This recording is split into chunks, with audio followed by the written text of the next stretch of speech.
Aware.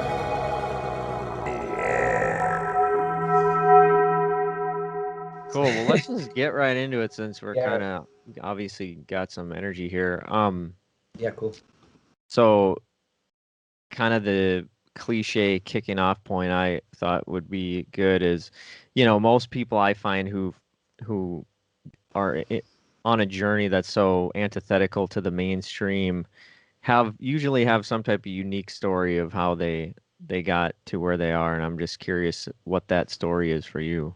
hmm Yeah. Well, specifically how I got my kind of like, counterculture lens that I seem to always have on and sometimes can't keep off. I think it stemmed from my connection with nature from a very young age and how I grew up understanding nature. Honestly, I grew up on a farm. It was tobacco and potatoes that were conventionally farmed. So, I mean, like pesticides used, but I'm grateful for that opportunity because it allowed me to connect with nature and know where my food comes from a very small age. Like I was the guy out there selling the berries when I was like 8 years old, right? So I was very lucky in that. But at the same time, there's that paradox where my relationship with nature was always one of control, seek to dominate and control, right? And I mean, at the same time, still having reverence for, the elements, for storms and what they can do to your crops. But I really think that that kind of shaped my, I guess, critique, because as I started getting older and I started seeing the diseases that come with these types of crops, or say these types of foods, like, so whether you're eating potato chips, for example, or you're out there spraying the potatoes with the pesticides. Like my uncle passed away from cancer, very much related to his years spent in the fields, right? So all throughout this time, I was always into health and fitness. I actually was a personal trainer, basically when I graduated business school and political science. That kind of, I guess I shouldn't skip over that because that really allowed me to gain, I think, knowledge of how the world works. Honestly, like my business degree was something I got to use, being an entrepreneur, which I'll touch on as well. But just having that lens of like business and then politics and kind of a critical perspective more so as I started to go throughout my university degree. I joined a rock and roll band that was part of like a hardcore metal band. So that was very much a stance about like picking each other up because Big Brother, sure as heck, as Big Brother, as in the government, isn't gonna always be watching out for us. So I started to gain this critical perspective then because I started to see the holes in a society and honestly in Canada, in a country that I really do love and associate with, right? At least at that time. So as I kind of grow up trying to want to fix the system, then I realized you can't fix anything that doesn't want to be fixed, right? Mm. And I learned that the hard way through one, working with clients and then just kind of beating my head off the wall as a personal trainer. That's where I became a holistic lifestyle coach, and that really helped me kind of zoom out from that fix it mentality and start to kind of really kind of almost heal my relationship with nature from when I was younger and start to look at nature as this ally rather than this thing we have to control and use to, benefit our health, if you will. So I think that whole education that I had in my later 20s really set me up for success as far as my outlook on life. During that time as a personal trainer, I realized I wanted to teach. So I went back to school, started a master's program, and started my PhD. And that allowed me to teach at the college level for a little bit in fitness and health promotion. And then during that time, me and my ex-wife at the time, we essentially had a business together that was a kombucha company. So that kind of stemmed from my, holistic lifestyle coaching and focus on digestive disorders and whatnot. And then from there, that birthed this company that kind of blew up overnight. With that, sort of that relationship kind of blew up, Mm. And then from there, this is kind of where I really wanted to get to with this story. So it took all that to kind of say this is where I guess my counterculture, if that's what I'm going to call it here, lens really crystallized for me, was when I went through that divorce. And I basically went on a pilgrimage into kind of one of those dark nights of the soul type periods. And I found myself in the woods at my parents' house. So they have about 10 and a half acres, most of it's bush. And I found myself basically living in an RV in this forest for, just almost about 2 years. And in that time, I started to really culminate the stuff that I had lost throughout that time of hustle and bustle, working to build this company overnight. And like in this time, that whole company kind of hung in the balance. So I really lost everything at that time. And that's where I realized I could gain just about anything. And I really culminated those years of being a holistic lifestyle coach, started taking my own medicine, started kind of deepening my spiritual connection, one with nature, but two with God, and kind of really coming to terms with the idea of a God. Mm. Years of being in kind of like a new age spiritual teachings and sorts, I've always kind of referred to God as a source or this the universe, what have you. But then I was really able to kind of come to terms with this marriage of spirit and nature. And from that, as soon as I kind of surrendered to that, so I did a vision quest that actually allowed me to kind of really, again, crystallize this, where I went through this experience and essentially kind of like an ego death experience where I was able to see that I just have to forgive myself for this constant striving to achieve these, goals that were set by, that kind of shadow side of our modern day culture. And so when I realized that, when I realized that, I basically had to pick myself up and walk out of the woods. And that very day, I was able to kind of, just look at the world a little bit different. Realize that in order to be whole, we have to be, acknowledge our spirit and both that physical side of us, which is nature, right? So, and then from there, that was it. I was able to, once I surrendered to that, I got bought out of the company for, a good amount of money. And I was able to buy some acreage up north in Ontario, and from there kind of start my podcast and really start to look at what's next. And then here comes coronavirus and this need for us all to kind of reconnect with nature, or this, what I thought was, I started my podcast in a time where I thought we were all starting to become privy to things like the hygiene hypothesis and the old friends hypothesis, and start to make friends with bacteria and the world around us. And then we kind of went 180 degrees in the opposite direction. So I kind of have remained silent throughout this last year, but at the same time, I'm starting to realize we have to speak up and stand in our truth. And I guess all of that is very much my truth. Yeah, that was great, man. Thank you for sharing all that. So many things came up during that for me. I mean, to the most recent one of the, what you're saying about, how we're all kind of catching on to this idea about well, for sure with bacteria, the idea that not all bacteria is bad and that we should take probiotics, or that we should not always wash our hands with, I think some countries have banned antibacterial soap altogether, I want to say, because it, tends to create stronger pathogenic bacteria if you even subscribe to that sort of mindset. But, it seems like the COVID situation really kind of, because you can understand those things from a logical point of view, but it really kind of pushes you to your limit, or pushes you into one side of the other, as far as how deeply you actually believe or understand or have the felt sense of being comfortable with dirtiness, or just the human condition, as far as the spreading of our microbiomes, microviromes, all these different things. And so maybe some people who probably logically understood that it makes sense that that there's this interplay between this microscopic world, and that it's not all bad, they still have this intense, deep fear of nature and of death. And I'm not saying I don't, I can very much resonate with that. But yeah, it just seems like for a lot of people, that fear was too much to really hold on to that understanding, or to. Right. Do you know what I'm trying to get at? No, I definitely would. I'd say the roots haven't, or did not grow deep enough to, weather the storm, right? And people are going to resort back to obviously what they feel comfortable with. And then I think, just given the fact that the biomedical model and the, medical profession, doctors that is, they are the top spot, and they kind of dictate as to how policy goes, or at least they're supposed to.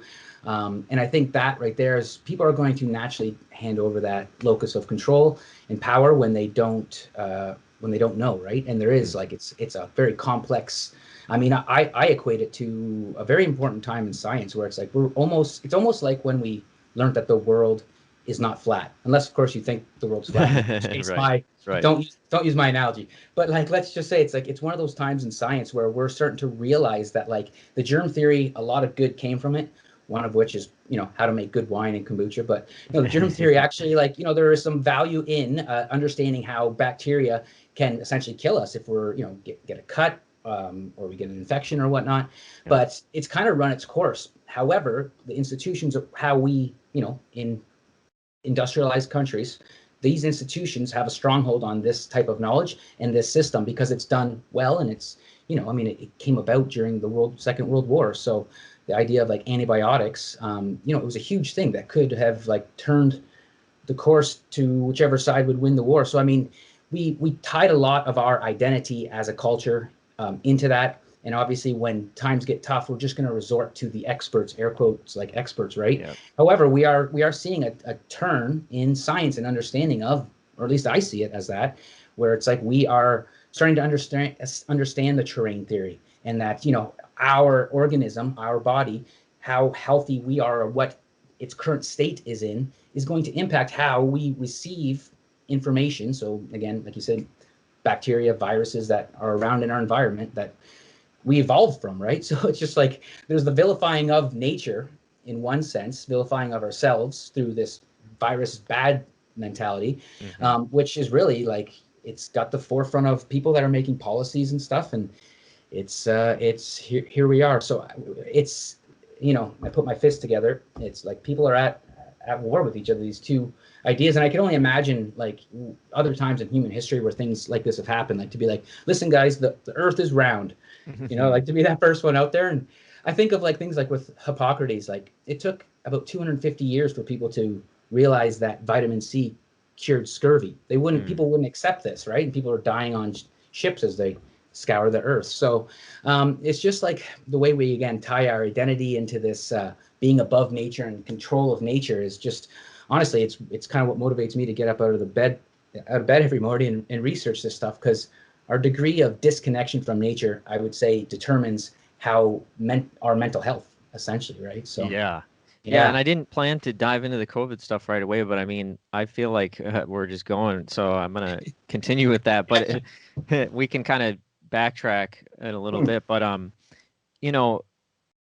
everything you said resonates with me, and I've been grateful in a weird way. I mean, and this is not to disparage anybody who's had their challenges with COVID, because I understand that just the whole situation, whether it's people around you getting sick or whether it's you losing your job or whatever it is, obviously there's been a lot of challenges. But that being said, like for me personally, it's really pushed me deeper into my own, journey or for what my beliefs are, and just like studying things that I never would have imagined I'd be interested in, as far as like the origin of viruses, or what the nature of viruses actually are, or like the fact that the human placenta is apparently mostly viral in nature, and this idea that viruses might be completely misunderstood, and they might be more of a genetic signaling system to deal with stress in the environment versus a pathogenic thing that's out to harm you. And just really challenging my own sort of deep conditioning around nature being like out to get you in general. And that's something that I'm continuing to work on and work through. I don't think I ever consciously believed that, but just through culture, I think we all get indoctrinated with some level of that. Obviously there are dangers in nature, but one thing I've really been feeling so deeply that is lacking in our situation, in this culture, is like a deep understanding that nature is inherently intelligent, and your body's not separate from that. So we're all part of an insanely intelligent system that's beyond our capacity for understanding, and that there's maybe just to leave your mind open to the possibility that viruses are part of that intelligence, and that there might be something in that could be beneficial for us to receive these things, whether they be genetic upgrades or whatever they are. That doesn't really touch on the whole idea of gain of function and what humans might be doing to manipulate these things. But just on a basic level of like, whether it be viruses or bacteria, or, even we're realizing this within soil and farming, it's like the terrain idea that, a weed, quote unquote, or an invasive plant that you don't want to be growing in a particular area, it's not there to piss you off or to harm something, or because it's just some out of control pathogen. It's there to help heal that land. The conditions of that soil have, inspired it to grow, and usually these things have a purpose, whether it's like a deep taproot that helps loosen up the soil or to pull in Hmm. certain minerals, or you know what I mean? It's like Totally. it's such a flips the whole narrative on its head, like of these Hmm. weeds are bad, we need to kill them, to oh shit, these are actually here because of a certain environmental thing with the soil or whatever, something that's missing or something that's whatever, and these are there to actually Hmm. bring healing and restoration. Right. Yeah. Yeah, I would totally agree. And I would even go beyond to say they're there for a reason, whether it be the landscape needs them to regenerate and grow and keep life going, or the humans need them. I mean, I hate to look at such a Yeah. human centric kind of view, but like look at certain things that grow on the edge of these fields where, these cancerous pesticides are being sprayed, right? And things like purslane, full like nettle. These Mm, things are essentially what's going to cure the cancer that's being sprayed just on yeah. on the other edge, right? And it's just like to speak again to the intuitive aspect, or really what you said was the beyond understanding. And I think that's the piece that bothers so many within Western industrialized countries where science, has this hegemonic, or the scientific process is so revered.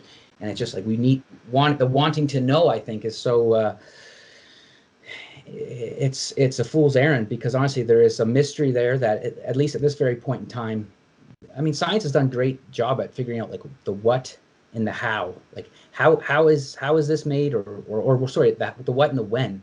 The how so much, maybe a bit, but like why it's made, or who made it, right? These questions can't be answered, and we're starting to like, I feel like with advances in science, we're starting to get to the almost the metaphysical aspect of like, why is this here, right? Mm. We've gone far enough with, I think, what we can reduce things down to spray on our crops to kill it. We have to start zooming out and using this lens that sees this all as one big organism, that there is a purpose for these plants that are growing on the sides of these fields. And yeah, it's just an exciting time. Or I say exciting, but it's probably why we're talking about this first, because I had to just, you had mentioned it, and I thought like, let's go there, because yeah, when thinking about nature connection, as I do for school, it's very, again, kind of scientific. How are we going to use nature for human health and benefit?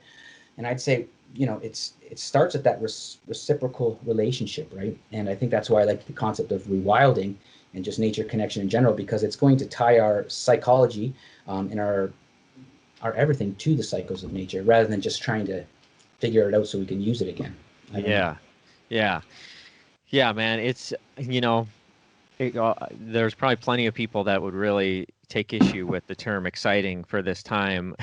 And Ah, yeah, I no, balked it when but I said but it. I agree with you though. I mean, an excitement doesn't necessarily mean that it's always positive either. Like, Yeah, it's yeah, exciting people's nervous systems for sure. And yeah. Well said. I think, it is exciting in a lot of ways. Like it's shifting to a new paradigm. You can feel it bubbling under the surface, and there's a bunch of sprouts coming out, but there's also a lot of chaos that's going to ensue and continue to ensue, and a lot of, destruction of old ideas and old Yeah, false sense of self. So yeah, without a doubt. it's it just feels like, it's a combination of some grief and a lot of destruction, while there's also a lot of birth and, Yeah. fertility as well. Yeah, I don't want to underscore, because I think you did a good job, and I was nodding my head as you were saying it, but just for the listener too, is like, yeah, I don't want to be insensitive to anybody who's gone through significant loss, but that's just it. Having gone through loss myself and feeling very similar, like this void of like, oh, I can't go to the store.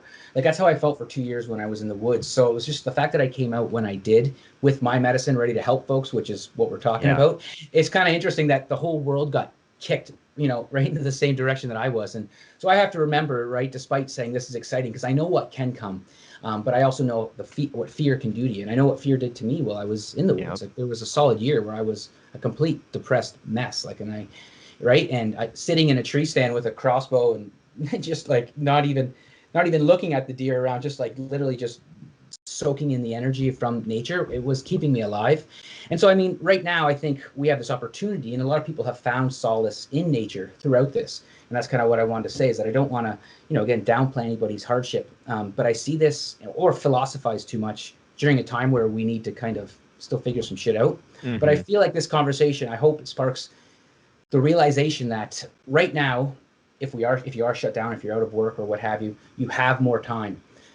Our society has always continually got faster, faster, faster, and faster. Right now, there is time to actually recreate your life. It doesn't have to be these grand philosophical. We don't have to all read into viruses, right? Like you and I probably have in this last little bit, but we can just start taking a walk in nature, right? So I don't want to get too abstract and make it seem like, especially if you're feeling ill or you're feeling sick, like getting outdoors and breathing in the air right now during the spring, it's so important for our immune system. And like just like biodiversity, getting into a forest right now and breathing in the scent is literally the antidote as far as I'm concerned. Again, not to use it as to medicalize nature, but that it really is the antidote.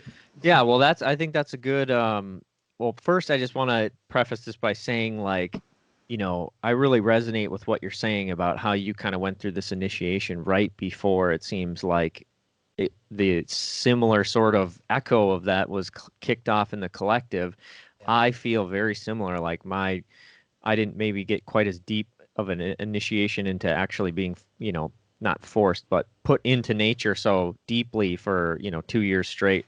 Mm-hmm. But I did have this sort of really intense reckoning with my own like striving and, just burnout through pursuing like materialistic goals and interests, which I'm not talking against that, because I think that's part of the journey, and I honor the search to find yourself and to be your best self and to work for success and all of that. It's 100% fine, but I did have a big time burnout and this extreme vulnerability, like crash into this discovering my inner child and really feeling this intense disconnection with the natural world around me, in this sense that like I don't know a single plant that I can eat. I don't know how to hunt. I don't know anything, and I'm so disconnected living in a city, like.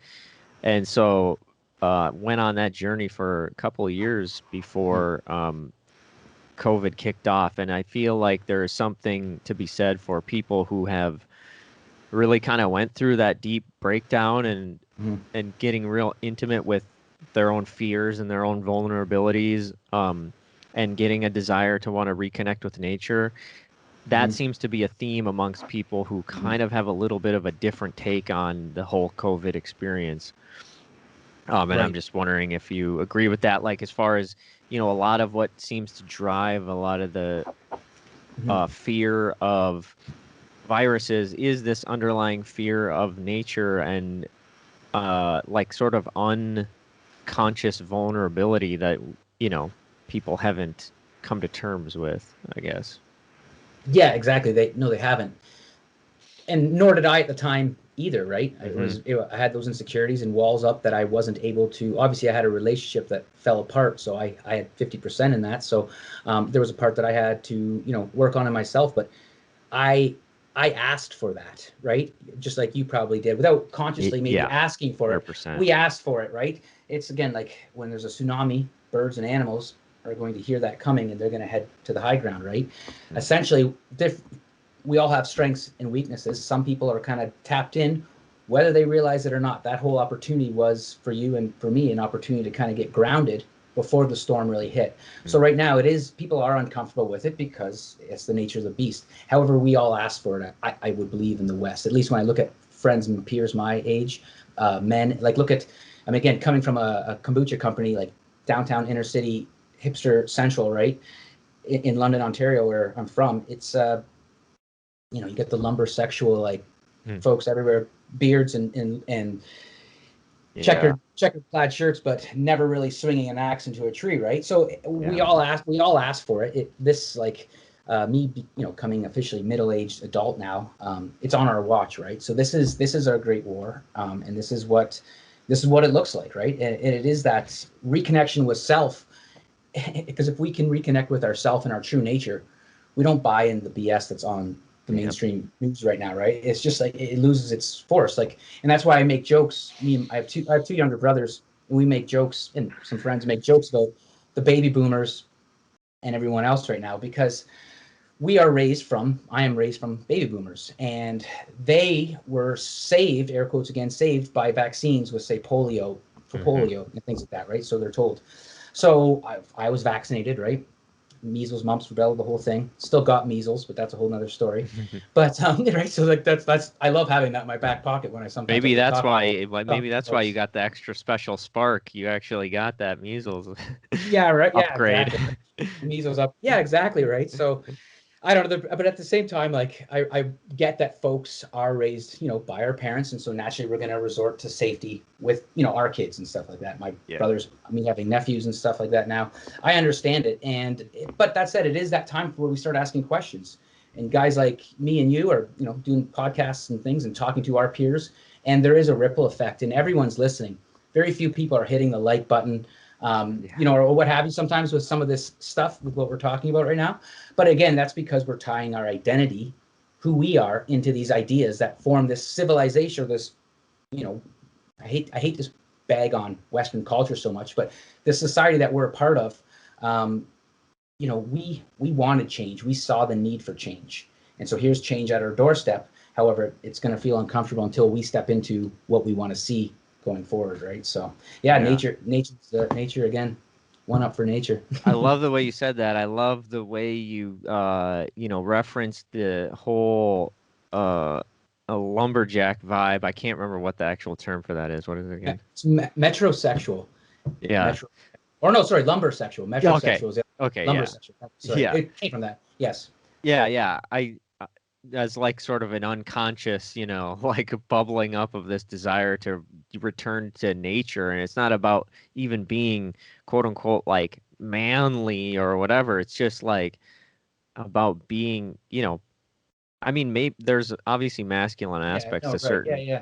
things, but that's a whole nother rabbit hole. But yeah, it's like just that feeling of like actually, you know, being able to go out and say like, oh yeah, I need a fire. Let's cut some Yeah. wood. I need some food. Let's hunt an animal. Like just basic human activities, you know. So I have the tendency to use the masculine when I speak, because I have this keen sense of naturally being drawn to other men that have taught me, and then vice versa. I've taught a lot of men in my practice and whatnot. But specifically, this, like, look at the boho, bohemian, again, the rewilding, hashtag rewilding right now. You're going to see a lot of women, again, making different necklaces and beads and, Yeah. arts and crafts. So they're masculine, feminine, yes, aside. Everyone Yes. has definitely had this return to wanting to slow down, essentially, I think. And Yeah. again, here's the opportunity, right? It still feels uncomfortable for me. Like, I remember when this all started, I was looking for land at that time, purchasing land and that. And it was like 3-4 weeks into coronavirus. So April of Wow. last year. Yeah. And cruising the highways. And that was actually when shit was locked down. Like, it was zombie apocalypse, no one on the 400 highways. And so anyways, driving up north, and obviously at that time still being safe with things, just because I'm, again, fearful at the time. So it was all kosher. But anyways, where was I going with this? Driving up north. I totally forget where I was going think with this. that you were kind of saying, this stuff is still uncomfortable for you too, as far as maybe, your journey to reconnect and stuff. Yeah, no, and I should say that because thank you. And I always get sidetracked with those caveats I feel like you have to put on this conversation. Yeah. But essentially, I stopped and got some warm cookies at a gas station because I thought to myself, this is the last fucking time I'm ever going to get warm cookies again. Because it really felt like the end times there. And so there's this wrestling where it's like, I grew up, when I passed a grade in school, I'd get taken to McDonald's by my grandma. Right. And those types of like threads with our culture, they're hard to let go of. Like they really truly are. So I don't want to come down on anybody for being a part of this culture that we all seem to want better. We all want it to be better. Right. So, yeah, I love that because, I have, my girlfriend has a now 13-year-old son, and, in a lot of ways, he's really connected to like modern culture, modern Western culture, and the comforts that come along with that, movies and TV shows, video games, bags of chips, just like, and, there's this part of me that really like, despises that. But then it's like when I sit with myself, I realize, like I have a lot of fear about really not having some of those comforts. Or if I'm in the woods long enough, I'll feel that sense of like, I want to go home. I want to watch a movie. I want to do this, like, and so the same with COVID, like there were times where I really did allow that fear in, or like I really Mhm. felt that deep fear of the idea that something could infect me and kill me. Mhm. And so like as much as I have, I think, really different views than a lot of people around COVID and vaccines and all of these different things, like I just try to remember that this stuff is still a part of my shadow, or it's just a part Mhm. of me in general that I'm working on. And so, like, I want to invite anybody who has, you know, is confused or maybe finds themselves somewhere in the middle to like Mhm. know that I get it. I'm not Right. trying to like demonize people or put down people that are afraid or, are whatever. Mhm. And I Yeah. think, in some ways I hate all the caveats that we say about like, oh, this isn't to, downplay anybody who's had somebody die or whatever. It's like, of course, we Yeah. care Right. about people and we have compassion, but True. you know, I think it's a good time to maybe like go a little deeper on rewilding itself. Like Yeah. like my girlfriend's got a dog and I love the dog, and he kind of went from eating dog food and being like an inside dog to I sort of inspired this transition to like he eats raw meat and he goes to the dog, like an off-leash dog park, and goes in the woods. And one of the first things he always does when he goes outside is rolls around in the dirt and the leaves, Right. finds something that stinks and rolls in that. And I always tell my girlfriend like he's rewilding, And so like I just would love to hear more about what rewilding is to you and why that specifically sort of like resonated with you and you chose to sort of Yeah. uh dive into that. Yeah. Honestly, it was kind of the culmination of where I was at with my education and experience around being a health coach. Honestly, it was everything always came back to nature. I mean, I helped a lot of people out with certain, from fibromyalgia to HIV to different autoimmune disorders through fitness and exercise and diet before, right? And it was all natural, holistic living essentially. And so that's kind of for me with the culmination of, I think, experiencing actual deep nature connection. So those experiences of living, getting right back to like making bojo fires and hunting and gutting an animal and all those things that I questioned whether or not I could do, right? Like I like just going to the grocery store and I don't actually. I'd rather go to the farmer's market and things like that. But it's Yeah. still, it's a scale. So to me, rewilding is nature connection. It's a nature connection in practice, essentially. And that nature connection is that, sense of oneness that we have with the natural world around us. So it's essentially that, just trying to, for me anyways, it's trying to align my life with the cycles of the living earth, right? With local ecologies. And by doing that, we're kind of undoing domestication of civilization that's accumulated over the course of time. Because again, we naturally want to gravitate towards some of these technologies and comforts and things that make us human. Honestly, our tools make us human. So we always have to wrestle with it. It's not odd, but we're at an interesting place with this wrestling match for sure. But yeah, I really do see it as a way of kind of returning to a more self-willed state. It gives you look at the word like rewild. You're returning right to the wild, which is the willed, and that's where I believe that's where it gets interesting because rewilding has many facets. But I mean, the whole nature rewilding, which is even in the Oxford Dictionary as like the regeneration of wild places and whatnot. But Mm. the other side is the human rewilding, which is I think kind of what we're talking about here is civilization rewilding, individual biological rewilding, um, biography rewilding, right? Like that's just it. We can rewild many aspects of our life, and I think that's just it. It's a returning to a self-willed state. I think that's one of the definitions that I've come across that I like the most. And there's again different aspects. Where there's kind of the mindful rewilding. So I mean, there is a spectrum. It varies for everybody. I like the way you asked the question. What's it like for you? Because again, it's going to be different to everybody. If you're inner city, Toronto, New York individual, like it could very well be Central Park or that tree that you pass by on the way Yeah. to the office or what have you, right? I wouldn't judge. To your point too, it's like it's not about how awesome your bow drill fire is. it's Yeah.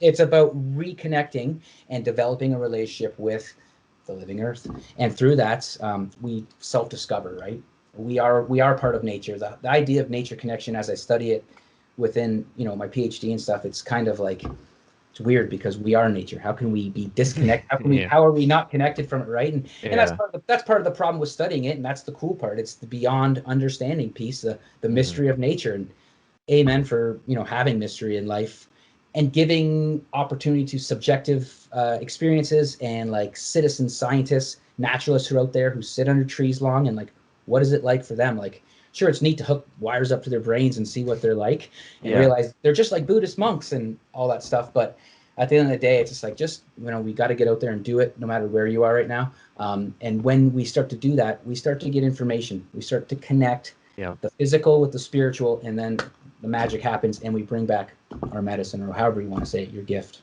Yeah. That like scientific, Western analytical minded interpretation of data of these natural things, I do think is important to reach certain people that are on a certain part of their journey.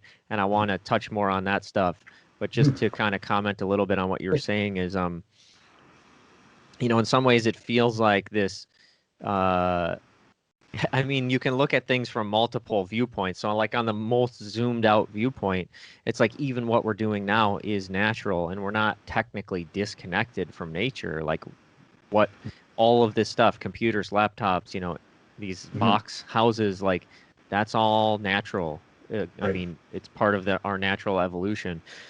But Right. you zoom in a little bit further, and there is obviously all this sickness and, uh, you know, just disharmony of our state in terms of us with our ecosystems around us. So, Right. and it really feels like for me personally on my journey, it's felt like a little thread where maybe it just starts with a little curiosity or even a feeling of just anxiety about like I Mm, said, like what if the civilization collapses? I don't know how to feed myself. Like mm, I don't, not even right. the civilization collapse. I mean, a minor in the grand scheme of things, COVID's a pretty minor thing, and it disrupted some shopping, like you had to stand in line at the grocery store, all these different things. So it's not going to take much to disrupt our food system and supply chains and all these different things. So Right. there's a bit of a prepper feeling too that maybe inspires people to want to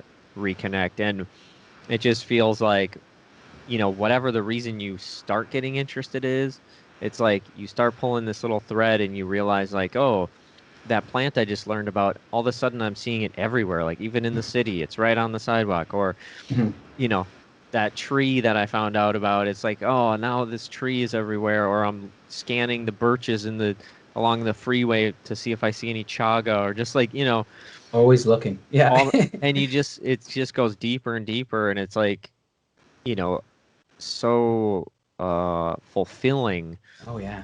Well, you know. those are relationships. Think of how we're all been stuck indoors and you can't see the people you normally get to see. You're literally walking like 5 minutes down a sidewalk and you're saying hello to all these different Yeah. plant species, essentially, because that's just it. It's the connection that we need, connection as human beings, whether it's to other human beings or other beings and animals. It's all the same. Science is showing that it's benefiting our health and well-being all the same. So what you're doing is essentially like getting to communicate with others, people, beings, right now where others can't, right? So it's awesome. Yeah, and it's like you have maple syrup in your coffee or something, or you have it on your pancakes for years and you never think much about it. And then you start to learn about the different varieties of maple trees and how the tapping process works. And oh, you can actually tap birch trees too and box elder trees, and they have different varieties of like flavors of syrup and all of these things. And it's like it just turns into a totally different thing when you see a maple tree, like you want to see it have success, and you don't want to see it cut down. Or Yeah.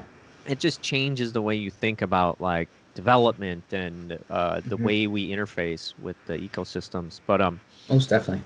I'd That's love an to go that's an ahead. important part, I think, is that how we interface with the local ecosystem, right? And that's where I think we can get extreme ends of rewilding that sometimes makes people just as afraid as a wilderness backcountry trip or something, right? And it's like this idea of like green anarchism and no nation states, which and totally place-based economies relying, like you said, coffee, maple syrup and coffee. I mean, you look at where we are, we can make one of them, we can't make the other one, right? So it's just like, yeah, there's again the paradox, but like which again, it pushes the comfort level. So and again, some people are for that. I really enjoy like having that economics and political science background. I really enjoy conversations around how could we rewild our economy, right? And I think right now is a perfect time to have those types of conversations. Obviously, it's a little far out, but we don't, like you said, and I would agree. I don't want to, after about 5-6 days without a shower, I'm ready for like a hot shower. You know what I mean? So it's like, we don't want, I'd say some in the rewilding, maybe we want to see a collapse of this system, which I would say I definitely want to see it change, but a collapse and a burning and see what kind of sprouts from these ashes. It'd be a tough one to like bow drill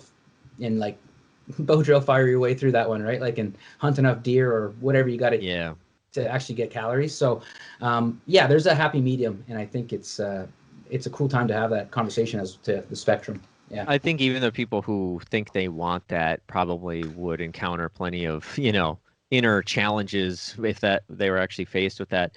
And right. I believe that we probably do need to go super deep as far as our exploration of the rewilding end of things, like push it to the max so that we can bring a full harmony, because I really love the idea of like we're heading towards like an ancient future type of situation where it's like we have all these technologies and we can find a way to harmonize them with ancient wisdom and ancient types ways of living.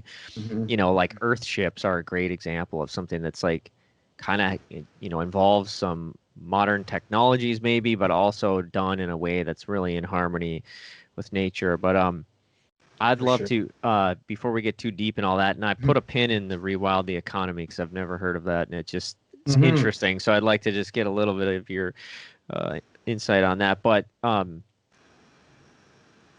could you break down, I mean, this is maybe a really vague question, but like what are some of the scientific aspects of rewilding and just reconnection with nature? I've heard you mention nature deficit disorder and sort of extinction of experience. Like, maybe just riff on, I don't know if you have a spiel or what, but that sort of stuff as far as like, what does science tell us about all of this stuff? Right. Well, I mean, that's just it. I would say as far as rewilding in science goes, there isn't anything. Human rewilding, that is. Mostly would be all like ecosystem rewilding. But as far as nature connection goes, when you look at what is being said, it's the same thing as what, the folks online from, that are tenets of rewilding, I guess you'd say. So nature connection, is the study of our oneness with our subjective experience of oneness with the world around us, right? And it's been basically measured through lots of different like correlational research showing that people who are more nature connected are happier. They have more vitality. They have more meaning in life. They've got more life satisfaction. They're, better eudaimonic and hedonic well-being. So different aspects of well-being. So like your functioning well aspect is your eudaimonic, and then your hedonic is your like feeling good, like so feeling happy and free and clear of negative emotions, right? So we all know that like nature is beneficial because we can experience that. We go out into the woods and we just relax. What's really interesting about science and, so nature contact is one piece, and that's just being out in nature. But that connection piece is really, really neat because that's where it's like, it's kind of seeing it buffering against mental illness, or that's how it's kind of showing, at least in the literature and things that I've put together for this recent review that I had busted my butt working on the last little bit for my PhD. And it's kind of neat to emerge from that and talk about it in layman's terms, because as I see it, it's kind of the gauge as to which it kind of moderates mental illness. So if we're going on this spaceship Earth here and we're all getting 5G'd up and urbanized, we're, 70% of the world's going to be urbanites by like 2050, I think they say. So, I mean, if that's the way we're going, cool. But I think it'd be a good time to actually understand that we are still nature, right? So the way in which, like you said, we go forward, we can build, if we're going to live in cities, build them that, in harmony with the local ecosystem, right? And I don't want to get it, like, again, there's a fine line to getting into this usury piece still, but I would like to see it go even a little bit deeper and really understand from like an emotional, spiritual, you know, standpoint, that we are connected with nature. And that's where I think what's neat in right now within research, that ecotherapy is becoming a big thing. So things like forest therapy, and that's where my dissertation is going to be focusing on next. So basically doing some forest therapy, a forest therapy study, and getting participants and the therapists getting their qualitative assessment as to how that connects them to nature, right? And then in what ways that connection maybe leads to health and well-being. So what's really neat is that this correlational research is showing that things like spirituality, noticing nature's beauty, things like having compassion, you know, obviously contact with nature, all these things increase or are pathways to increasing nature connection. And so that's really neat, because if we can increase nature connection, then we can essentially have this kind of like a, you know, a sense of safety and security, knowing that we are part of nature. So we don't feel so alone, right? We have a relationship with something that provides to us. Why is this nettle here? Why is this parslane here? Oh, because it's full of vitamin C and good minerals, and it actually tastes good if I put enough butter on it or what have you. But right, so but that's just it. Like, the nature provides, and we are part of it. So if we're able to listen to it through our connection, through our relationship, right, then we're able to, again, care for it. And I think what's neat is that, again, with science help with this, is that the whole field of eco-psychology realizes that if hurt people hurt the planet, and then the hurt planet hurts people. So it's this whole vicious cycle that starts, right? So, and that's what kind of, like, to your point, nature deficit disorder. I hate putting disorders on things, because then that's where the medicalization comes in. And again, to say we're deficit of nature is weird, because we are nature, right? So, but that said, I think we're deficit of knowing that we're part of nature and having a relationship with nature. That's where the deficit is. And then again, that extinction of experience is just that reciprocal aspect, that if we don't value it, we'll cut it down. We don't care about it, right? Yep. But if we do value it, protect it, we'll get to know it, we'll say hello to it, and we'll collect the fruit that it bears when it's ready, right? So that's where I see the merger of, like, you know, the rewilding into what I do on the day-to-day. And that's, again, it makes me excited, because I feel like it does speak the language of a lot of people, people being policymakers. And I think right now, knowing that we're part of nature, when looking at responses to, say, again, COVID-19 and being locked indoors and putting masks on our faces, just like whoever, like, there are operationalized measurements we can give to participants in studies to see how connected to nature they are. I would guess, my hypothesis is that if we gave these tests to the individuals that are making up these laws around lockdowns and masks, they would rate very low on the scale of nature connection. And that's a huge assumption in my bias. Yeah. And that's part big too. But honestly, it's just like, at this time, we have an opportunity to relook at what our connection with nature is and how we want that to be going forward. So it's an important time to be, I think, studying and talking about nature connection, for sure. Yeah, I totally agree with that last point. I mean, it just, like, I love what you said about, rediscovering this relationship that we have with the natural world, like, really can give us this sense of just deep security. I feel like I'm not there yet. I've been growing in that area, and I feel like I'm, continuing on that path. But that's just something I've definitely sensed, is like being out in the woods. It's like I've had moments of it where it's like it feels like you're home, and it feels like there are things, everything you need is there, like, as far as different I've seen the things people make with grass baskets, and Right. There's birch bark canoes, there's buckskin clothes, there's all the different berries that nobody's ever heard of, and mushrooms, and just like it is this sort of infinite abundance around us that we can tap into, and just feeling of being held and cared for by the earth. But for a deep part of me, and I think a lot of other people, it feels more like a really kind of everyone out for themselves,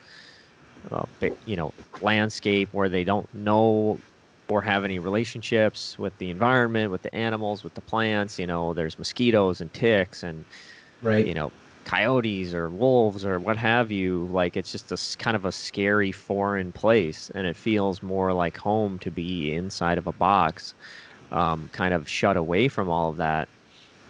Mhm. And that just seems directly related to how we treat the environment, as far as like not really giving development a second thought, just chopping down, precious landscape. And for me, I Mhm. never considered myself like an environmentalist person growing up. Like we had a cabin up north, and I've always loved fishing and things, but I just never really Mhm. thought about it. I never really Right. thought about houses or, like cities and what that does. That might sound stupid, but I just didn't really think about it. But having connections, even with a couple plants, like, learning about wild leeks and certain mushrooms, and now learning about trees and spending some time, it's like I have such a different feeling about, um, you know, wild spaces, and how Mhm. much, we want to preserve these, and Right. um, create more of them, and Mhm. like assist in being stewards of these spaces, and Right. finding ways to harmonize our living and our civilization within these wild spaces, versus just wiping them out and separating ourselves from them. Mhm. And it really seems like COVID is sort of just the tip of the iceberg on our journey as a species, in kind of like heading in that direction. Yeah. You mean heading in that direction of away from it, essentially, or Yeah, heading in the yeah, yeah, direction of like it's a big yeah, wake up call, and yeah, some people are interpreting as like, oh, now we need to get solar panels and electric cars and yeah, green energy, and like yeah. there's a whole like A green. greenwashing thing, Thank you. yeah, that's happening, which it's like, Right. Charles Eisenstein is a great talks about this a lot, as far as like, okay, so are we going to do carbon sucking machines and electric cars and, smart cities and all these things? It's like, even if that does solve the problems Hmm. technically of whatever it is, carbon emissions or resource usage or whatever, is that really what we want to do? And I just think that ultimately we have a deep human desire to reconnect, and it's going to manifest whether it's completely unconscious or not, and people are going to be forced to kind of reckon with how disconnected they are. Force. Yeah. Well said. That right there, I just feel like that. I really like the way you put that exactly because we have evolved. There is that innate knowing that we are home when we're in nature, right? Despite there being the harshness of the elements and whatnot, but we've learned, as you say, like we've sheltered ourselves for generations, right? So we're doing good. Now we just need to work with it. And I mean that's the biophilia hypothesis is just that we have this innate need to connect with nature, right? And yeah, and there's plenty of researchers, the stress reduction theory, there's attention restoration theory, all these things saying that we had this, psychoevolutionary need to basically go to these unthreatening natural spaces to clear our head from the other stuff of how are we going to build a tower that protects my tribe or my people, right? So we do have this amazing ability to tap into these beta brain waves and build bridges and skyscrapers or but it's the time to kind of go back to nature and shut that off and hit those alpha brain waves and those times where we're going to reconnect and get creative, and then we go back and we do it in harmony, right? And it's just a swinging of the pendulum, right? Again, that's why I see it as exciting that the pendulum is in this kind of void black hole space, which doesn't always feel that comfortable, but I see it as coming back through. Life's all about cycles, right? And that's what Hmm. nature teaches us. So, yeah.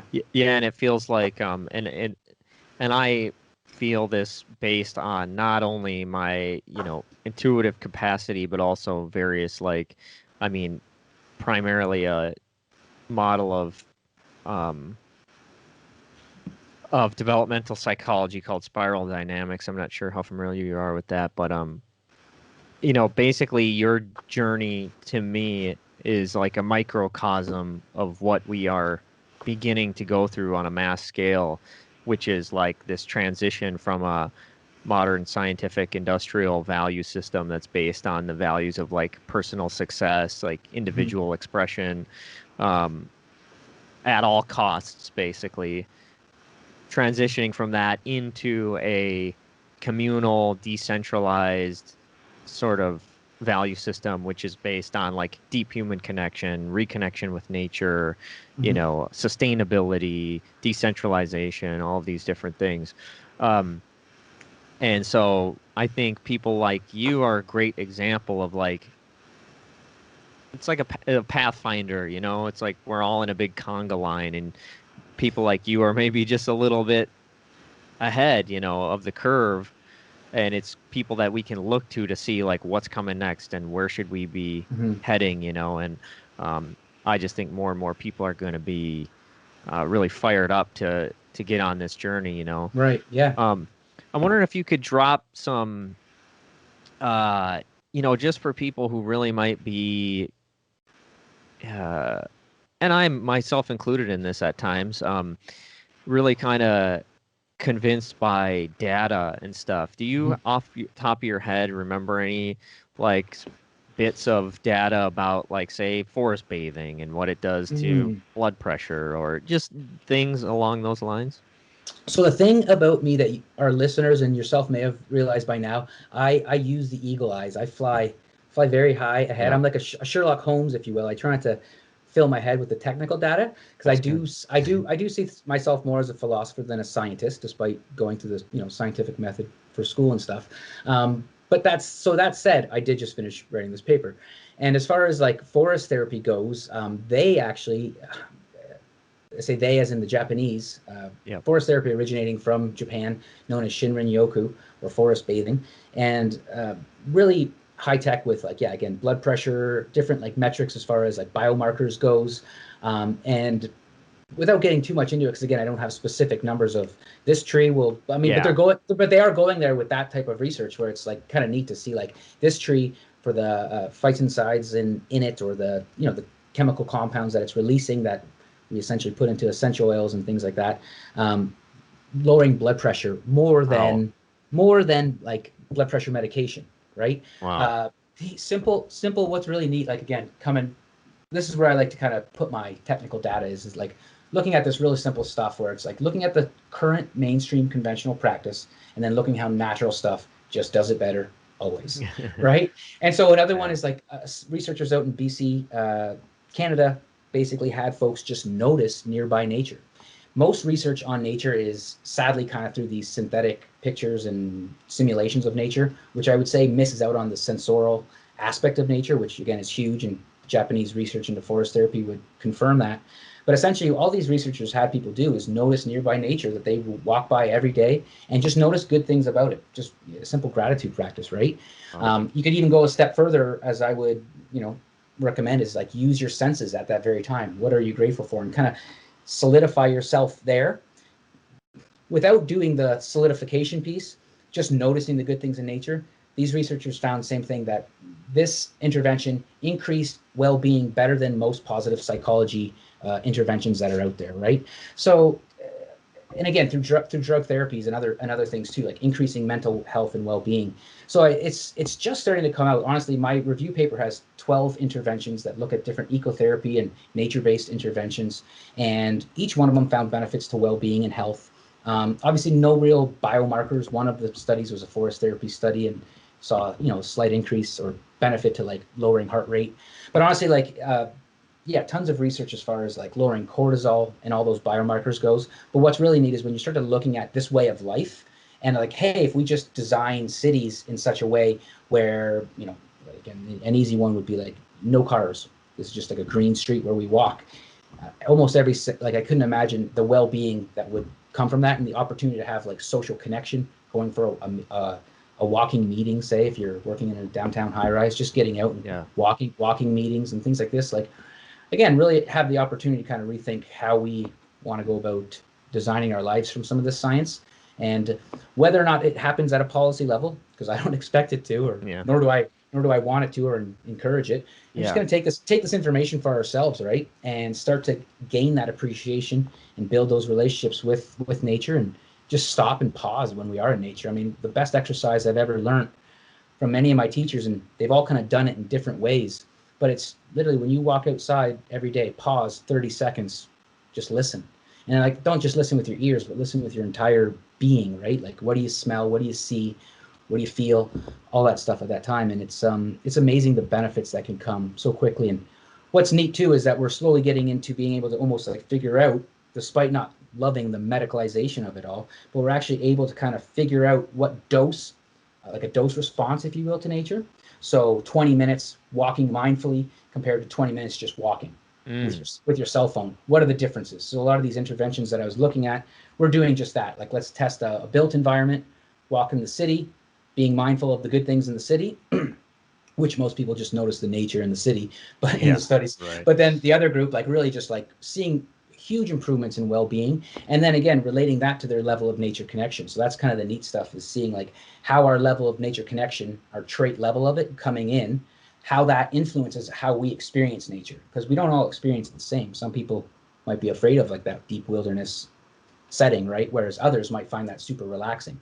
So we're realizing there is this difference, and this kind of opens up the door for researchers, obviously, to start teasing out, what specific setting, for how long, for what type of people, and what level of nature connection, and how does nature connection actually translate into health and well-being. And yeah, a lot of these studies are showing that, your level of nature connection that can increase through these experiences actually have a well-being, like a lasting well-being benefit, some for up to 2 months. And honestly, just as simple as like noticing nature for a month and then seeing like benefits 2 months later. And people they want to do this, so they just keep doing it. It's not like an exercise intervention where it's like, now you got to go kick your own ass 3 times a week for an hour. So it's like people really do want to do this. And yeah, I mean, this is adding well-being and benefits to our health, similar to like, say, higher education or higher income levels. Like, it really is that sense of safety and security, just knowing that we're part of nature and continually fostering that relationship.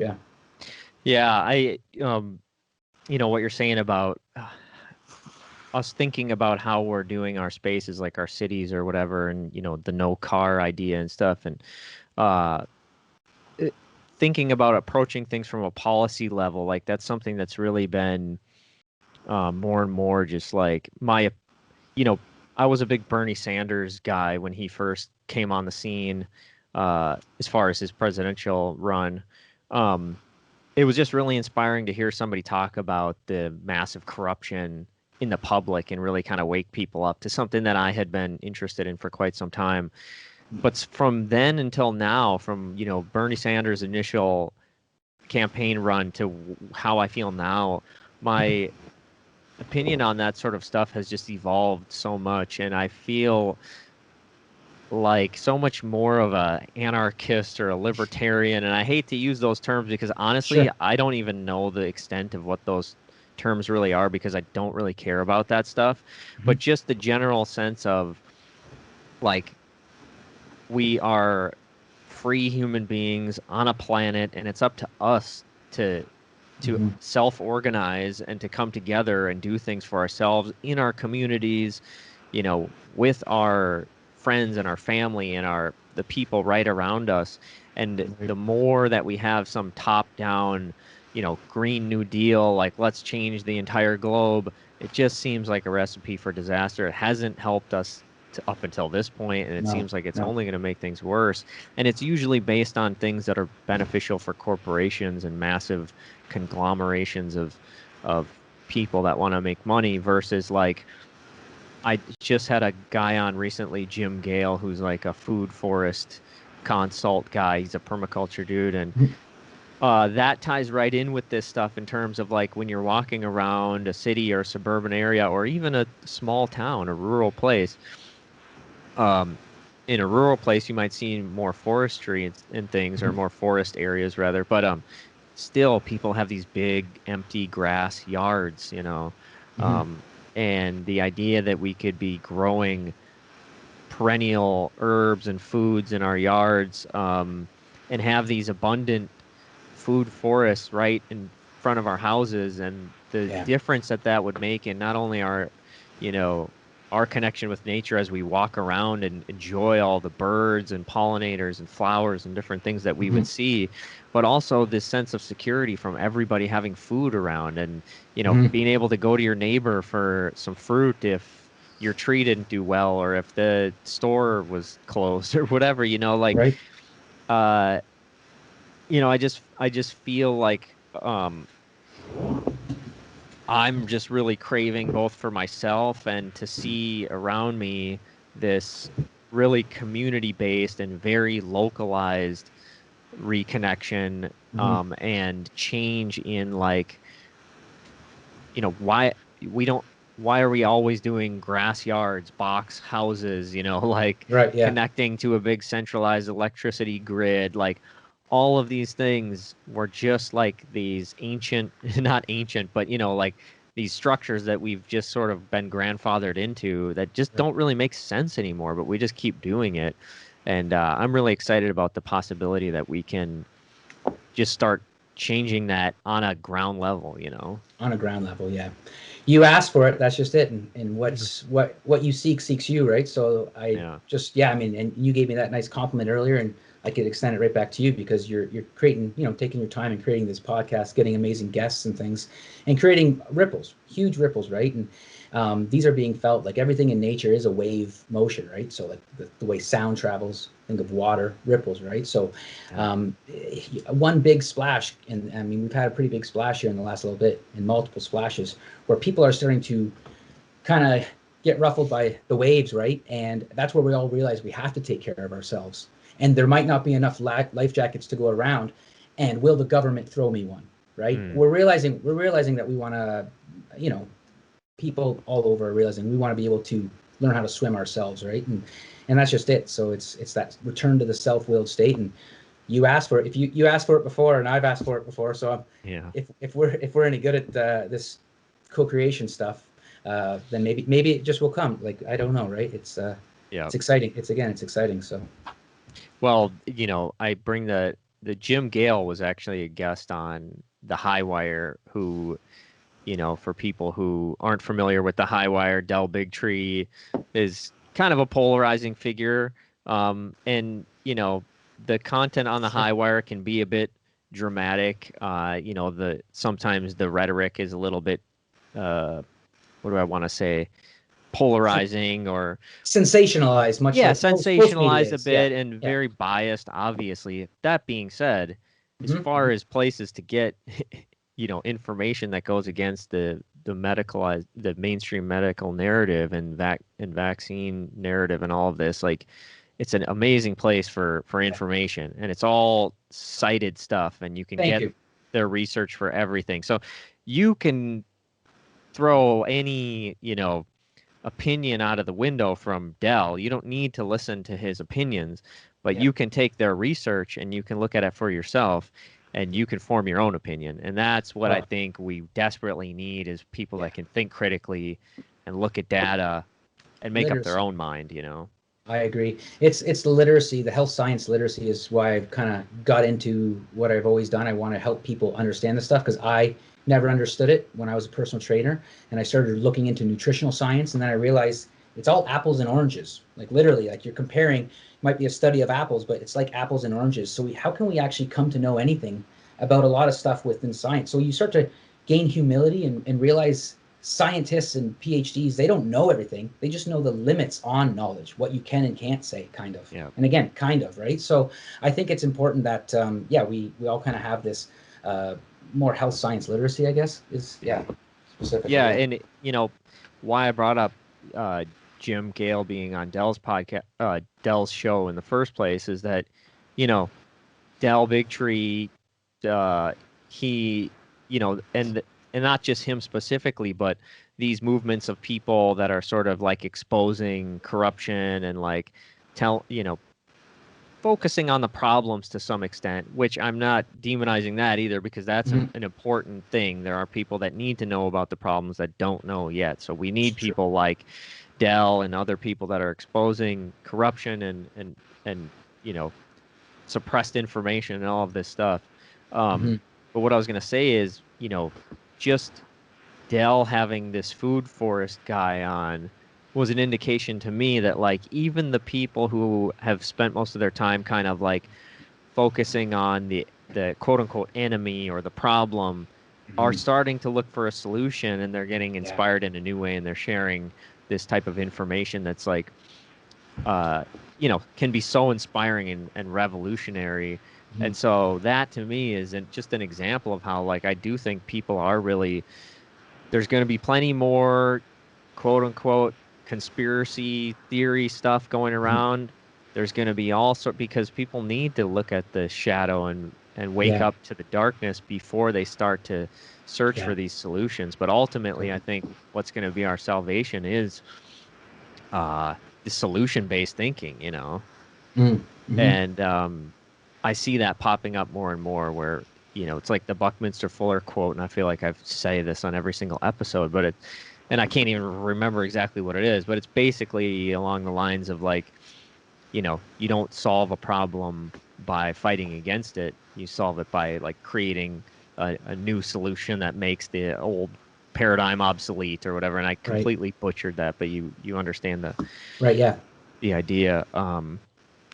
It, There's it not really a question there, but No, if you that's could. I was gonna say. Yeah, I got something there because it is about looking forward now, and that's what rewilding teaches us. Look right now within your local environment. It's not about you know what's present is what to use. You know what I mean? Like if I got garlic mustard everywhere, it's an air quotes invasive species, Right. right? The deer don't eat it, but it tastes great this time of year if I get out there and forage it, right? So it's what's available to us, and I think.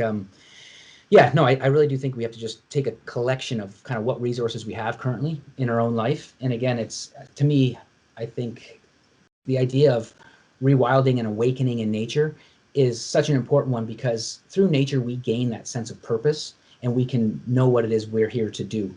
And I think the more we get quiet and sit in nature, we can actually start to take account of what we have right now in this time and then go forward. So I mean, it's really it's something practical that despite being somewhat abstract and eagle-eyed here throughout our conversation, I think there's something really like tangible folks can do is just get quiet in nature as often as you can, 5 minutes, 10 minutes, an hour, and honestly just sit quiet and ask questions and you'll get answers. What you like we're talking about, what we're asking for, we got. So it's just like, what's next for me, or how can I gain a deeper relationship with you, Mother Earth? Asking those questions, answers will come and you'll start to live your life in a different way because you'll have these synchronistic experiences where you won't be able to deny it. It's a culmination of, it's that gut feeling.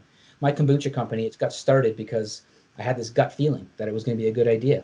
And our tagline was follow your gut, right? So this is merger of head and heart, gut, wherever it comes from in you, get quiet enough, know your body well enough, and you'll start to see, geez, I know which way to go. Just like a bird knows where to go when the tsunami's coming, right? So yeah, take account of what we have and look forward. I like that for sure.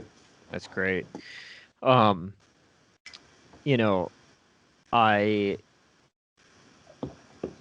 there's a I think this is something you might have something to say about. There's a trend of like biohacking things that are great, I think, for people to do, but um, when it comes down to it, a lot of them end up coming down to like get outside, you know what I mean? Like Yeah, right. see the sunrise or see the sunset or cold therapy, hot therapy, you know, Soft. grounding, all Yeah. of these different things. Do you see that? Like, is it, does the biohacking sort of thing ultimately just lead you to rewilding essentially? Like, is that sort of the natural evolution almost? That's a cool question. And it's fun too because I would say that it always seems to. The biohacking thing, essentially is as me when I was a personal trainer. It was shit me and my personal training buddies used to do that. People were like, what the fuck are you doing? Like, why are Yeah. you sticking that or doing that or whatever, right? And that was part of that kind of fitness boom. And being younger, I think, has a lot to meet with my interest during that, right? Trying to impress girls or be a stronger, small, little guy like I always have been, right? So I think it always leads to that. I think we're seeing that when you look at like the kind of culture of biohacking and what it's evolving into now. People like Paul Chek, one of my mentors, who I've studied with, and that you're seeing the kind of impact the holistic mindset, holistic lifestyle is having. I think right now, and again, it's kind of in tandem with like the psychedelic revolution, in tandem with our call to get back to nature, our fitness and health. Again, yeah, it's kind of coming out of the biohacking, get things faster. Don't get me wrong, I think it's going to be something that's always there. but it kind of takes on that more of a quick fix mentality. Whereas when we're getting in connection with nature, we're not in control. We don't know how long it's going to take, but we know and we believe and we see from benefit, obviously, of using nature. We see it benefit our life. So I think it is kind of a leap of faith. As someone who's been a personal trainer, I've always wrestled with this too. Like, do I prescribe a supplement or what have you, or do I just say, let's just get out in nature and relax, right? So I think it's evolving, the biohacking. Yeah, and again, to your point of seeing all, like, I like to call it wild hacks. So despite wanting to get outside and use nature the best I can, it's not always the case for me, especially during this time of writing this PhD. It's like 12 hours. Yeah. Sit, stand, desk, kind of rocking that thing. But like, yeah, things like infrared lights or going and hitting a sauna because I didn't have time to make a fire at the end of the night to get some infrared therapy. I think it's great. I really do. I realize it's not a cure-all, but it makes me feel good because, yeah, sometimes I have to put a roof over my head in the ways that I do. So have I totally rewilded my, that aspect of my economy? No, but I'm working towards it through this, through things like the educational center that I want to create one day and things like that. So right now I would never, judge anybody for the way in which they make money. If you love nature, but you have to work for Walmart, you're probably making, I hope that you're creating peace and harmony with that somewhere in your life, right? Like, and that's for everybody to do on their own. So, yeah, that's kind of my thought about, I guess, kind of tangent there, but yeah, from the biohacking into the wild hacking, I think everybody could benefit from a little bit of technology that mimics nature and at the same time use nature. Right? Well, that's a holistic approach, right? I mean, it's using all the tools available when a certain one is needed, or and a lot of that, like, something that I've realized over the past few years is a lot about what makes something work, whether it's biohacking or wild hacking, a supplement or a sauna or even a medication, a vaccine. A lot of what makes it work is your belief in it. And your level of consciousness, your value system that you're coming from. Yeah. So if you really believe in scientific data and you're really convinced by a study that said this supplement is what's best for you, and it's kind of hits the natural button because it's a supplement, but it also hits the medicalized scientific button because it's in a pill form, and it's like, and you're convinced by it, like, then it's probably going to be good for you and it's going to help you. And it might be because of the supplement, but it also might be because you believe that something is helping you, and you can call that placebo effect or whatever you want. But I feel like as we grow, we get into these sort of like liminal spaces where we don't quite believe in the supplement thing anymore fully, but we also don't quite believe or aren't comfortable yet with the rewilding philosophy. So we're kind of in this weird spot where we're trying new things and some of our old things don't work. And it's just, I think we're kind of in that on a global scale between like mainstream Western medical paradigm and sort of a new holistic paradigm where, we don't know what to believe anymore about science and about studies and about vaccines and different, and so we're kind of all in this space where it's like nobody knows what to believe anymore. Some people are, doubling down on the vaccine thing. Some people are going in this whole new territory. And it just feels like a really interesting time, and I really respect like what you're doing. And Thank you. I don't want to keep you a whole lot longer because we don't have infinite time here, but you've been really outspoken about vaccines, I should say specifically the new COVID-19 vaccines. I don't know what your thought is on all vaccines, but I can kind of guess that we have a similar philosophy here. I haven't done like some official like podcast about vaccines. I did an older one that was more like around the philosophy of vaccination in general and why it's such like a polarizing topic to discuss. And it hasn't gotten any less polarizing since then. It's gotten extremely polarizing. So I really respect your courage to like put opinions out there, or not even, some of them aren't even opinions. It's just like putting out information that's contrary to, the narrative. And so I'm just wondering, I don't know how you want to approach this as far as like, I'm not necessarily looking for a bunch of data, but like, you know, what is your philosophy around the concept of vaccinations, and, you know, why do you choose to question the mainstream narrative, I guess, or what inspires you to like put an opposing message out there? And like, for people who maybe are not, you know, it's tough because if someone hears this that already got the vaccine, there's a cognitive dissonance to exposing Yeah. yourself to information that might make you feel like, shit, I made a terrible mistake. So it's like, Yeah. how do you reach the people who maybe are Mhm. on the Well, fence or more convinced that it's a good thing? I don't know. yeah, no, I do have a philosophy. I'm not a virologist. I don't fill my head with technical data Yep. for a reason, because it doesn't want to stick in there for me. So it's not my area of science to understand, but I do have access to scientific literature, and I'm happy to, when people like Del Bigtree or the weirdest air quote conspiracy theorist shares a citation, I will go check it out, and I store it in a safe haven so that Yeah. if anybody ever comes looking for me, I know where to hide it. No, but that's just it. I've where I get why I question is because I've seen studies from journals be recalled because of money for a very long time. To call that conspiratorial is just, it's nonsense. You're not looking at what's happening. You're not looking at the way in which business and politics and economics works. And not to say not to blame capitalism, but people, individuals with poor morals and values that have a lot of power happens to be what we're currently dealing with. Again, I'm not saying that we're run by evil satanic whatever. I'm just saying Yep. that people make choices that benefit them and sometimes hurt others, right? So I guess I want to get to your specific question again, but I've kind of ranted on that piece. But I do just that it's just a philosophy. I wouldn't like I've done plenty of weird biohacks and testing on myself. So I'm not going to say to someone who's got it, oh no, now you're going to grow 3 eyes or something. Like, and again, Sure.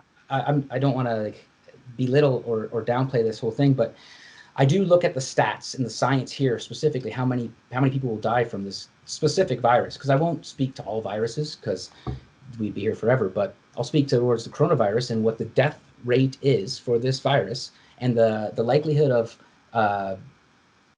what this vaccine will do for you, how makes you not sick, 92% effective at making you not sick from a virus.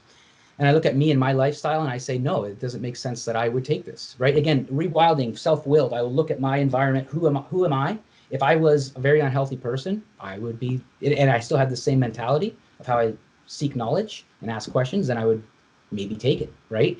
Probably not still, because I don't think this virus is the virus to be worried about vaccines, right?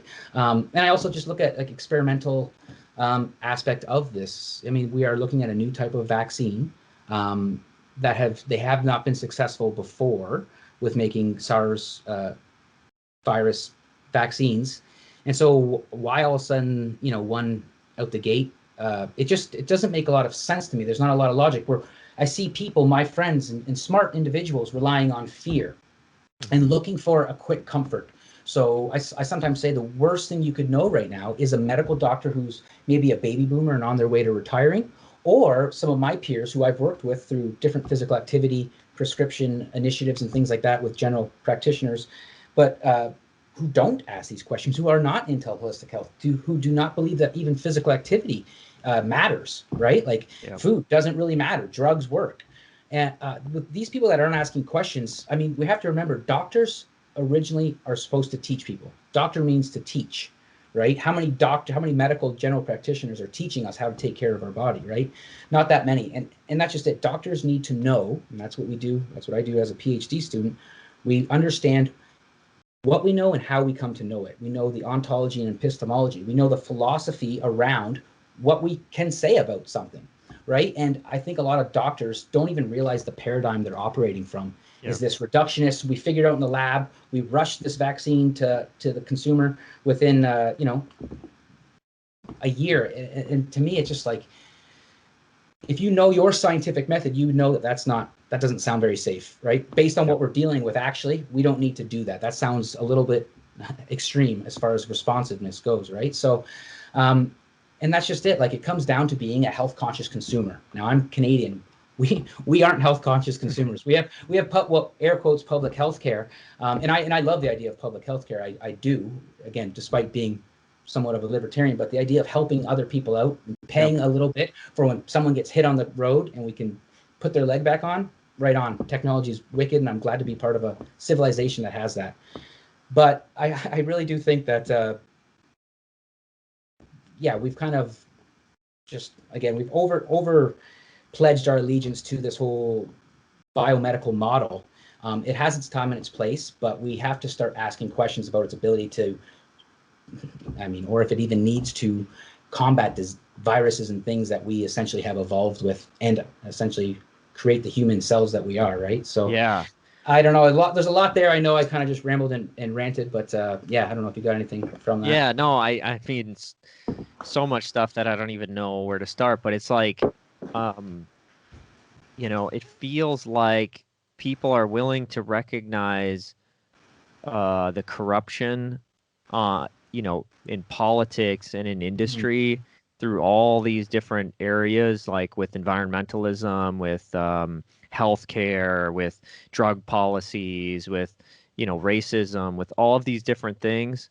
But then somehow when it comes to the COVID issue and the vaccination issue, there's seemingly a lot of trust in these institutions that are part of the same conglomeration.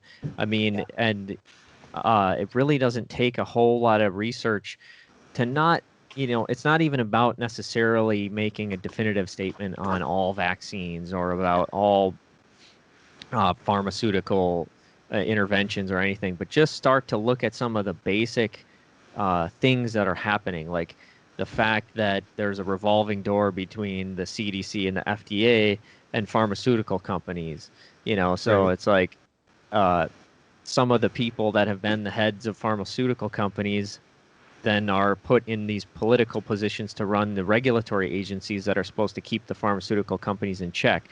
So there's just all these conflicts of interest, and all these people are making so much money, and there's so much money to be made and to be lost by opposing viewpoints. And under this time of having these, modern regulatory agencies that are supposed to look out for health, like Tony Fauci with the NIH, that's supposed to be sort of like, the National Institute of Health. It's supposed to be looking at like the health of the population over the years and trying to address ways that whatever. We have like the most childhood disease rates. Yeah. It's getting bad. Yeah.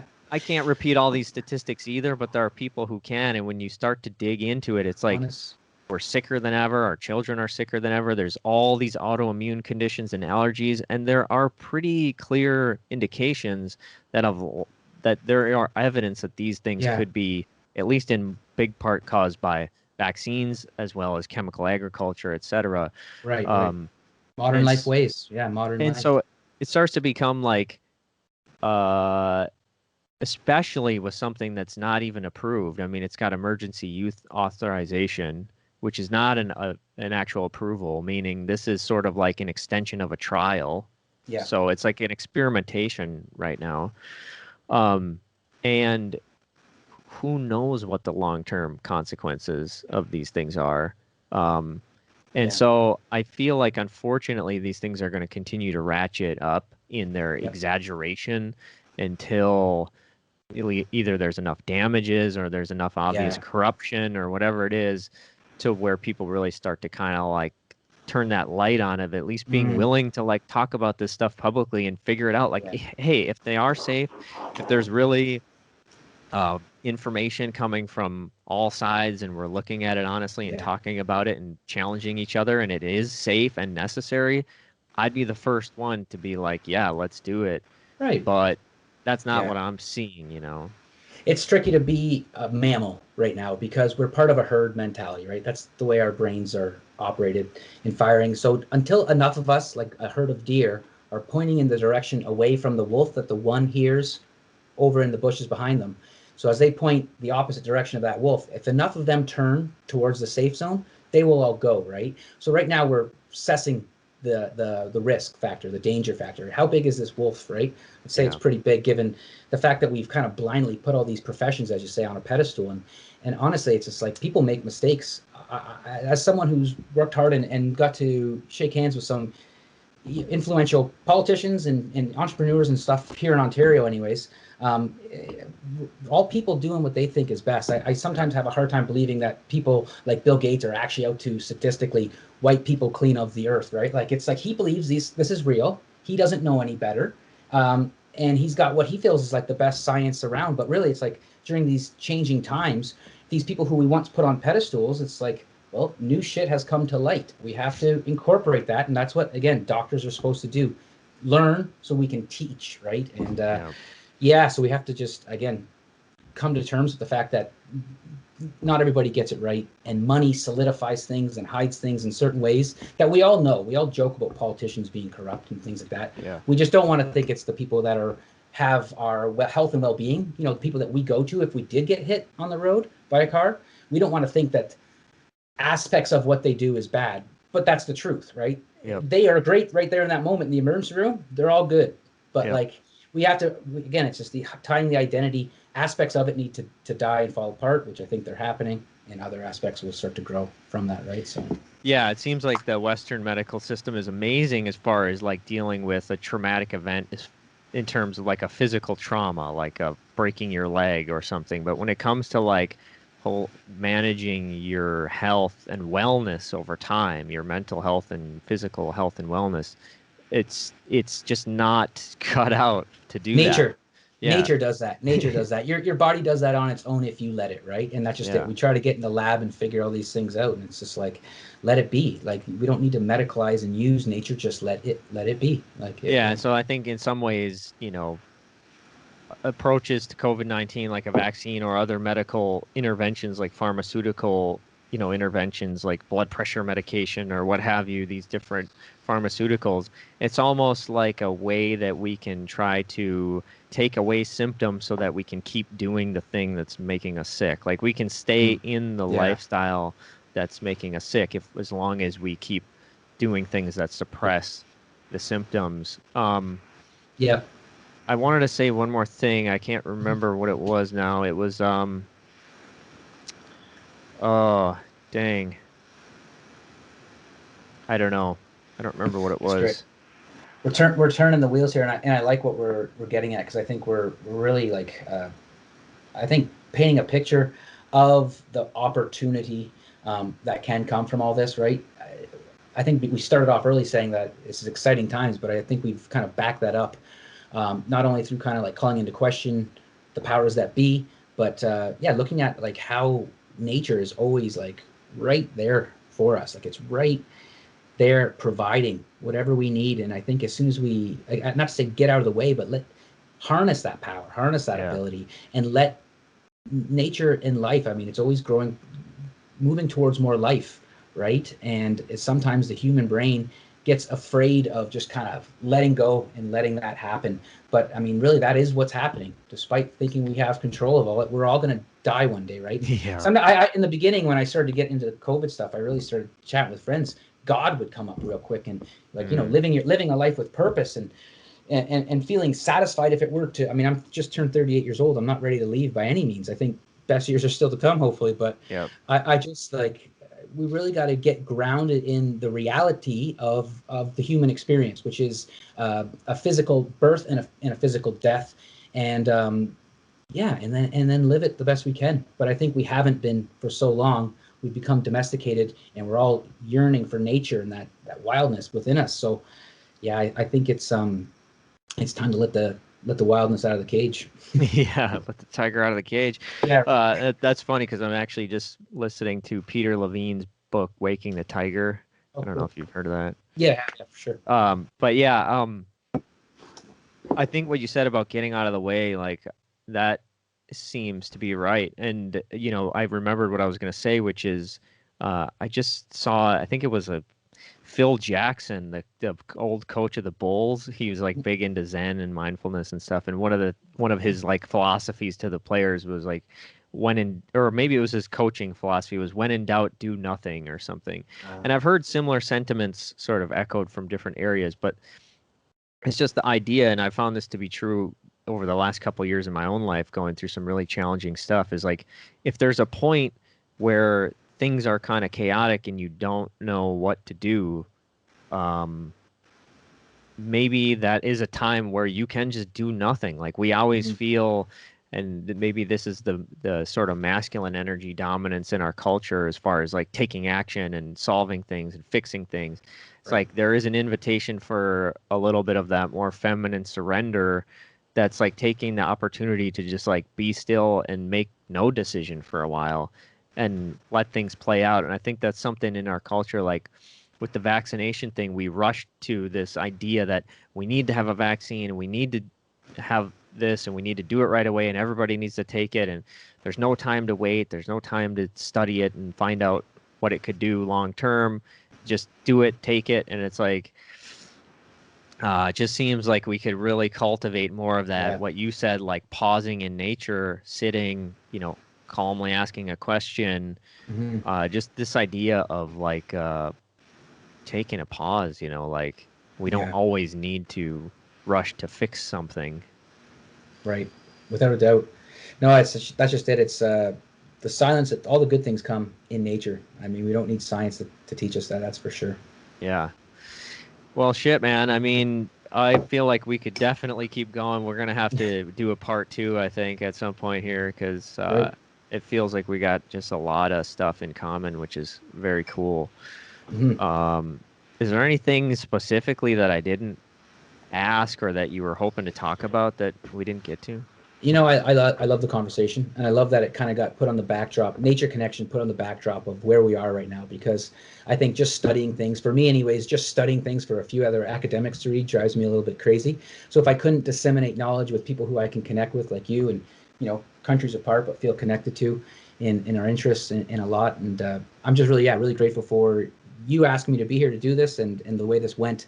I hope that listeners out there are able to realize it's just be in nature. Say hello, get outside, and that whole pause exercise. I just want to kind of reiterate that. It's just walk outside, 30 seconds, just pause and listen and see what comes. Yeah, that's great, man. Well, thank you. I want to also extend that gratitude to you for taking the time to chat with me. It was really great. I guess where's the easiest place for people to find you if they want to, listen to your podcast or hear more about what you're working on? Yeah, so the website for the podcast is rewildmybio.com, and I'm on Instagram as well, at Rewild My Bio. That's basically, I got rid of all the other ones with the censorship and things, and I just don't like, I'm a true nature connection buff. I'd rather be in nature than post pictures about it, but I do that on occasion. And for the most part, I have a newsletter that I try to get out every month. Doesn't always happen that way, but rewildmybio.com is where you can find it. Awesome. Yeah. Cool, man. Well, thank you again. Thank you.